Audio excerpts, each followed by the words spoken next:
People say you can't change your career at 30, that's when you're meant to be settling down. You can't change your career at 35, you should have had it figured out by then. Oh my God, you're not married at 38? What the hell are you doing with your life? Who comes up with this stuff? I have no idea.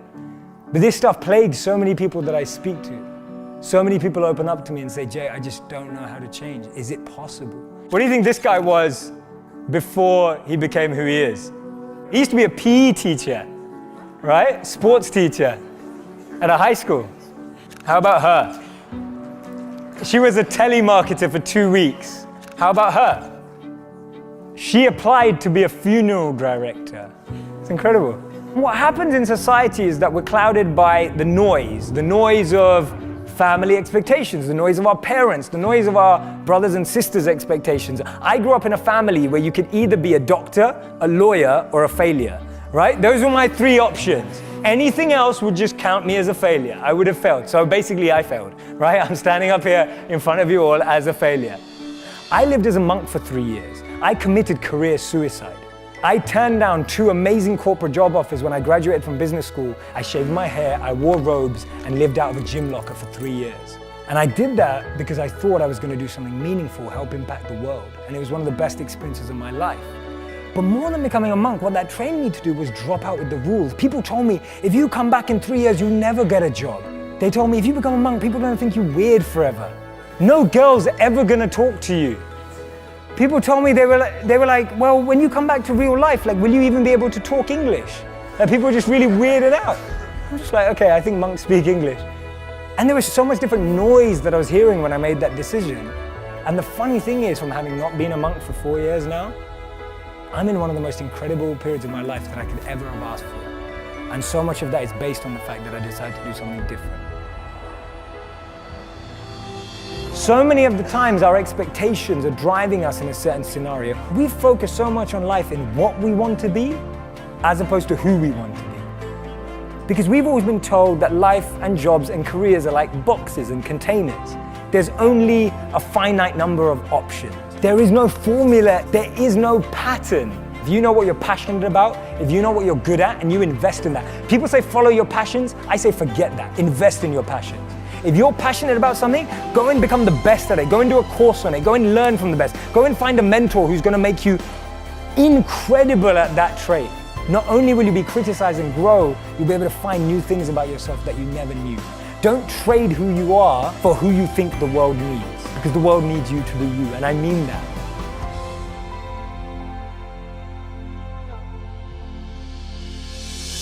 I was a 19-year-old kid, and I was miserable. I was in love with my high school sweetheart. We were that couple that was really annoying. So we went to school together. We signed up for classes together. We shared a U-Haul on the way to school together. We lived in the same dorm together. We walked to class. We walked to breakfast in the morning and walked to class together. I mean, we were just joined at the hip, and we were completely crazy infatuated in love. And then halfway through the first year of college, she discovered beer and other boys on the same night, and she cheated. I completely fell apart. I stopped going to class. I barely ate anything, certainly nothing healthy. I stopped studying. I just stopped caring about the world. Literally couldn't get out of bed. And I never thought about it until years later. Reading changed my life, because I was still reading. It was one thing that's brought me through everything. And I happened to pick up the school newspaper, and I opened it up, and there was this full-page ad. It was this perfect white sandy beach, turquoise water, big green palm tree. And across the top of the ad, it said, "Escape." Students needed for summertime jobs in the Dominican Republic. So I escaped. I went down there, and one night, my friend Kevin and I, we hopped into a car after dropping off a client. So we're going down this road, 85 miles an hour in this car, and the windows were open and that air was coming in. That amazing humid, if you've been in the Caribbean, that just gorgeous, amazing humid air is coming in. And then we came upon a corner. We take that corner 85 miles an hour, and that corner became the turning point that put my feet on this stage for you today. Kevin grabs the wheel, he goes, "Hold on!" And I brace. And the car starts sliding sideways. And that weird slow motion thing happens. Kevin's gripping the wheel, trying to make the corner. And all of a sudden, smack. When I came to, I looked over and Kevin is screaming at the top of his lungs, "Get out of the car, Brendan, get out of the car." And I look over and a whole big chunk of his head is open. So I pull myself out of the windshield of this car and he's screaming over here, and I stand up eventually on the hood of the car and I look and I notice all this blood on me. And I remember just looking down and that slow motion thing's happening. I just thought, did I even matter? And I start seeing all these images of my life when I'm surrounded by people that I care for. There's a cake in front of me. Here's my friends singing. My mom leading them in that goofy song. There's my sister, just swinging and smiling right next to me. And it makes you wonder, did I love? Did I love openly and honestly and completely? Or did I hold back because that one time I got hurt? And just as I was about to pass out, I noticed a glint, like a sparkle, something shiny, a reflection in the blood going off the hood of the car, and it made me look up. And there was this bright, big, beautiful moon that night. And I just immediately felt this connection, like I knew I was gonna be okay. And I felt like the big guy upstairs reached down to me and handed me life's golden ticket. He reached down and said, "Here you go, kid. You're still alive. You can still love and matter. But now you know the clock is ticking." Mortality, motivation. I got it as a 19-year-old kid. People say, "Why are you so successful?" I'm like, I got mortality motivation when I was 19. That's a blessing. Most people don't get that till they're 60. Don't worry, Kevin and I, we both survived. See, I'm still here. It's okay.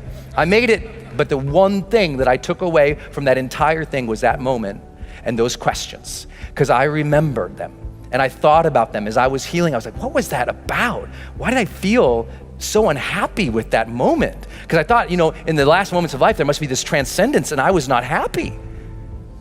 And I realized it was because of how I'd been living my life, and I wasn't living to my questions.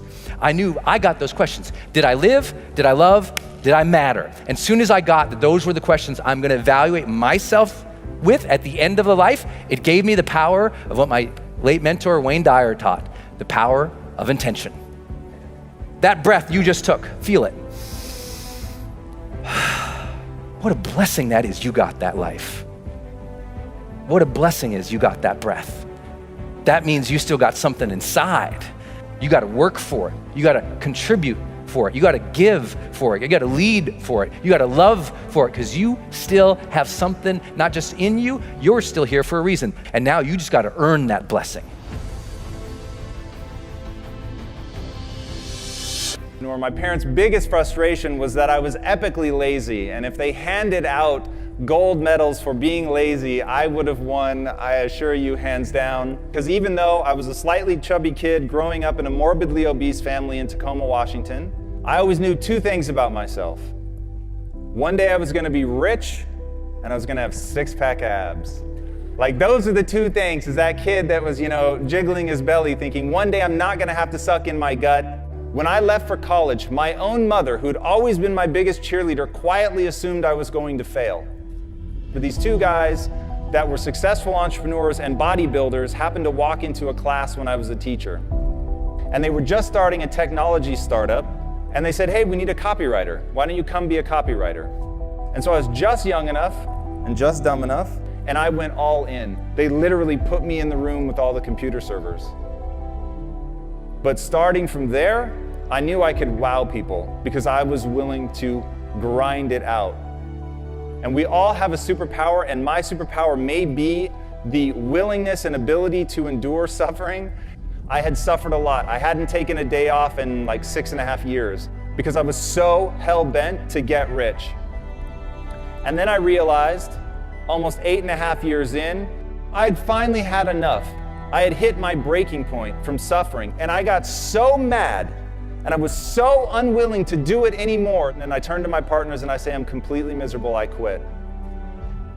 I realized the reason I was living the cliche of money can't buy happiness, along the way, had become so myopically focused on this promise I had made to myself as a kid that I never stopped to ask, why do I want to get rich?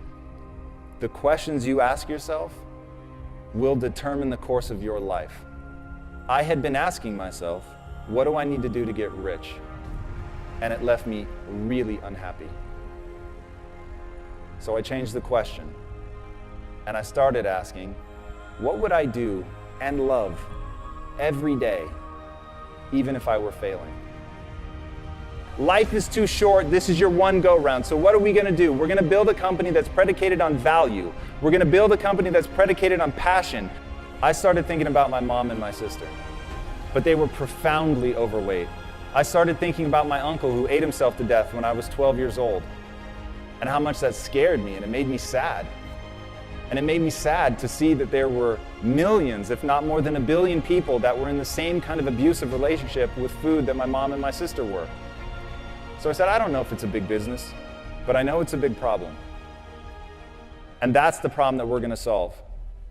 And so we decided to build a totally new kind of company. We started Quest Nutrition in 2010, just as we were coming out of the Great Recession. I was wearing a hairnet and a lab coat every day, and my employees were former gang members, ex-drug dealers, felons. We were in Compton, and we literally told everybody in the neighborhood, I don't care if you've been convicted of a crime. I just want to know if you're willing to bust your ass to change your life. And if you are, you're going to get an interview. And I'm not going to ask for your resume. I don't care about your resume. Your resume tells me where you've been. It doesn't tell me the price you're willing to pay to become somebody new. Every belief that you have is a choice. I choose to believe that human potential is nearly limitless. And this was the belief that changed my life. Because once I realized, so it's not about who you are today. It's about who you want to become and the price you're willing to pay to get there.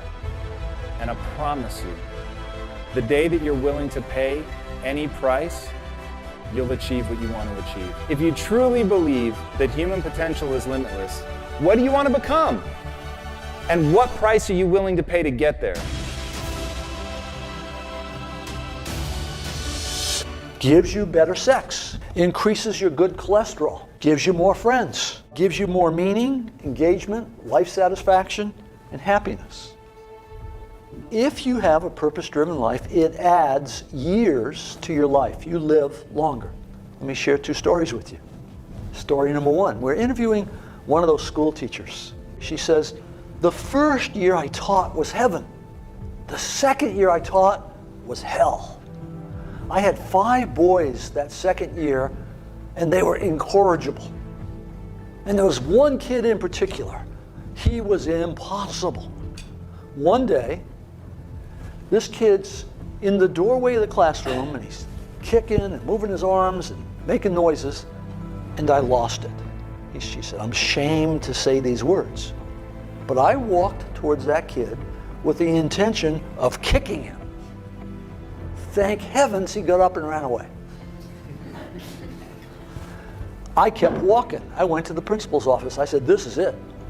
It's him or me. And the principal took the kid out. She said, I felt terrible. So I went to 2 of my colleagues and poured my heart out. And they said to me, you are not the key to every door. And as she said those words, she burst into tears in the interview. And we waited a long time. And then she looked up and said, I hated that. Those words, you can't be the key to every door. She said, so I decided to become the key to every door. Instead of pushing disruptive kids away, I began to seek them out. I began to bring them into my world. I read every book I could find. I kept notes. I ran experiments. I kept notes on the experiments. And then she kind of pulled herself up and said, today, I am the key to every door. When there's a disruptive, troubled kid in the school, they say, give her to Miss So-and-so. She seems to know what to do with them. That's a profoundly important story. It's a story of transformative learning. When I have a higher purpose, I find the energy and the courage to go outside my comfort zone. Now, the second story is a lot closer to home. I once had a daughter. She was single. She was living in Washington, D.C. She had reached that point in life where she said, there's not a good man left on the earth. And then she found one, and she got really excited. Relationship grew. And then one day our phone rang. She's talking to her mother, and I know what's going on. This guy just dumped her. This daughter is the firstborn child. Many firstborn children share a common characteristic. If they're miserable, they want you to be miserable too. Okay? And she said, I'm coming home this weekend. I thought, oh, no. Her mother hangs up and says, you're the father, you go to the airport and pick her up. So the next day I go pick her up. She gets in the car and she doesn't say, hello, how are you? She says, that no good, dirty, da-da-da-da-da. 5 minutes later, she takes a breath. And I said, are you problem solving or purpose finding? We're finally pulling in the driveway. She takes another breath. I say it again. She says, what are you talking about? And she said, this is the real world. I said, well, I think it applies to the real world. By then we're in the house. I pull out a sheet of paper out of my file, and it says, Robert Quinn, life statement. She looks at it, and then she grows kind of quiet. And she looks up and says, when you feel bad, you read this? I said, no. When I feel bad, I rewrite it. It's been rewritten hundreds of times. She said, yeah, I can hardly understand some of this stuff. I said, yeah, it's written to a customized audience, one person. Then the first miracle happened. She said, do you think I could write one of these? And I said, I'm sure you can. She went in the bedroom. For a day and a half, she worked on her life statement. The miracle was, I did not have to suffer during that day. Right? She got on the plane. She flew home to D.C. A couple days passed. I get an email. She said, he called me. Oh, this will be interesting. And she says, so I wrote him this letter. And I'm reading this letter that she's attached. It's incredibly vulnerable, open, honest. And then at the bottom it says, and my roommate said I can't give this to him. Now that's an interesting thing. Why can't we give this letter to this guy? You don't tell some guy that dumped you that, here's how you feel. And then she said, what my roommates don't understand is that what he thinks doesn't matter. Whoa, wait a minute. A few days ago, what he thought caused her life to shatter. Now she's saying, what he thinks doesn't matter. She's saying, this is who I really am. Didn't know this a while ago. Now I know it. It doesn't matter what other people think. You see, when you clarify your purpose, you take back your external locus of control where you worry about what other people think, and you take an internal locus. You don't become insensitive. You don't become rebellious. You become centered. You become powerful. Now here's the interesting thing. In the next few months, she began to be promoted. Her career turned. Why? This was a dating breakup. Why is her career taking off? Because when you find purpose and meaning in what you're doing in one area of your life, it grows in every area of life because you are one person. That company had a woman coming in with the same dresses on, body looked the same, but it wasn't the same employee. This was a woman now full of leadership for the first time. When someone has that meaning and that integrity, things start to change. The research says when you give up self-interested goals, where most of us are most of the time, and you take on contributive goals, you function differently. The biology changes, the thought process changes. Learning accelerates, you grow more. The only thing that I'm left to conclude is you and I are designed to be purpose-seeking mechanisms. You've been shaped by life. You've had bad experiences and good experiences. And both the bad experiences and the good experiences are there to teach you something about you.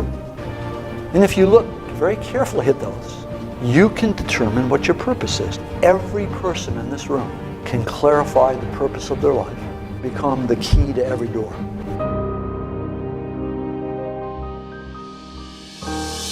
Mike screamed, "Grenade out!" and jumped on it, and boom!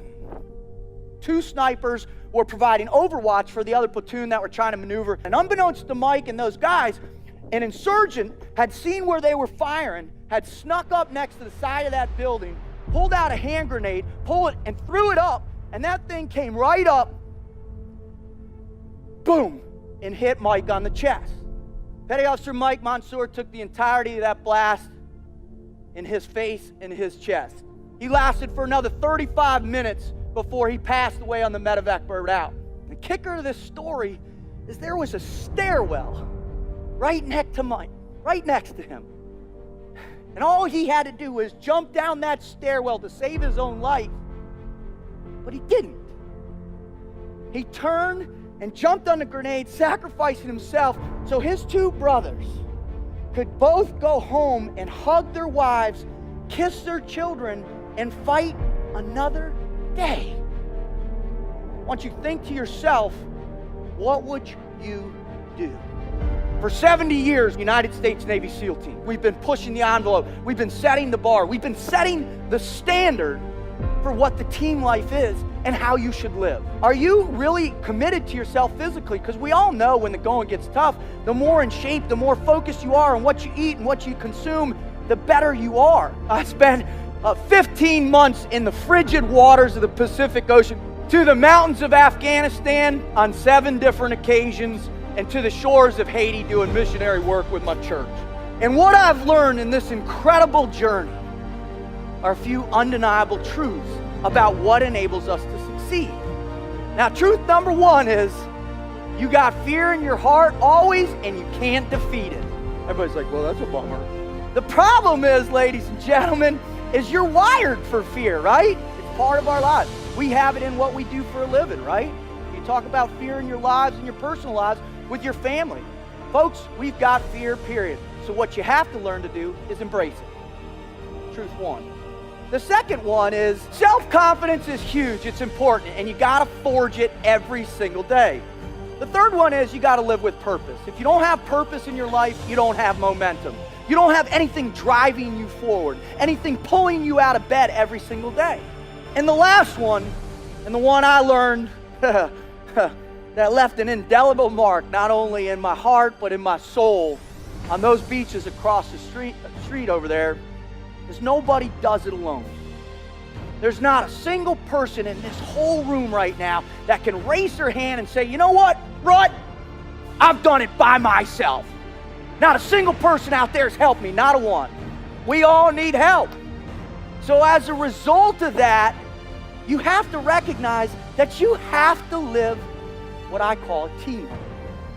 You have to be 100% focused that everything you think about, everything you do is with someone else, is with a team. Amen, right? We've been giving everything we are to our communities, to our families, to our children. But more importantly, we're willing to give everything we are and potentially everything we will ever be for the man that's next to it. This is the team life. This is what my mission here is today, is to help you understand this standard, to help you redefine your understanding of what that mission might look like for you. Are you working on it? Are you working on it right now? Did you work on it today? Are you going to go work on it tonight? Because I tell you, with those 3 things, you're on the road to commitment. I've worked with every kind of person there is on this planet. We all bleed red. What I care about is there's something that gets you out of bed every morning. There's something that you have faith in that's bigger than yourself.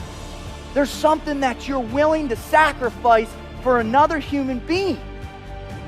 That's powerful.